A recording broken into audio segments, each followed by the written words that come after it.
A video depicting a Russian anti-tank missile system mounted to the telescoping crane arm of a construction or maintenance vehicle might inspire déjà vu among military historians. Armies have tried this sort of thing before, and for a good reason.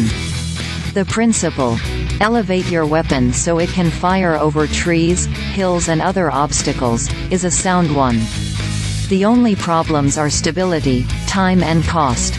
Lacking a purpose-built crane weapon, the Russians improvised. The video that circulated online this weekend depicts a civilian bucket crane, parked in the woods presumably somewhere in Russian-occupied Ukraine, its tall arm elevated into the tree canopy, and an anti-tank guided missile fixed to its bucket. The do-it-yourself elevated weapon could give the ATGM operator, who would sit in the bucket with their missile, a clear line of sight over the forest onto a target, potentially miles away. When it comes to ATGMs, line of sight is everything. Most anti-tank missiles are guided by laser, radio or direct commands relayed via wire that unspools from the back of the missile. Not only does the missile need a clear path to its target, the operator needs to see both the missile and the target in order to complete an attack. Raising the ATGM firing platform can make a huge difference. Consider the U.S. Army's M2 fighting vehicle, which sports on its turret a twin launcher for tow-wire-guided anti-tank missiles. 10 feet from tracks to turret, the M2 is tall for a combat vehicle, a foot taller than an M1 tank is. The extra height makes the M2 an excellent missile platform.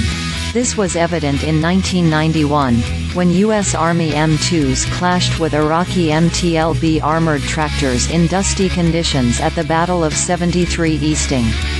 Keep in mind the Bradley fighting vehicle's doghouse, for its thermal sight is about 13 inches higher than the M1's. Gary Bloedorn, an analyst with the Institute for Defense Analyses, wrote in a 1992 study of 73 Easting. So the Bradleys could see these MTLBs through this dusty stuff at longer ranges and pick them up quicker, and the tow missiles were dead reliable, Bloedorn added. When they fired the tows, they went where they shot them. If an extra foot of elevation made a difference for an ATGM-shooter in 1991, imagine how much difference 50 feet might make in 2023. The Russian missile crane might be awkward, but it's answering a sound tactical impulse. So sound that vehicle makers for decades have tried, and tried again, to develop military-grade weapons cranes. During World War II, the British Army built a prototype crane vehicle called the Praying Mantis that combined the tracked hull of a universal carrier with a two-person telescoping turret with a gun mount on the end. The gunners in essence fought from inside the arm of the crane. The vehicle was designed to shoot over walls and other obstacles while staying as concealed as possible, according to Tank Encyclopedia.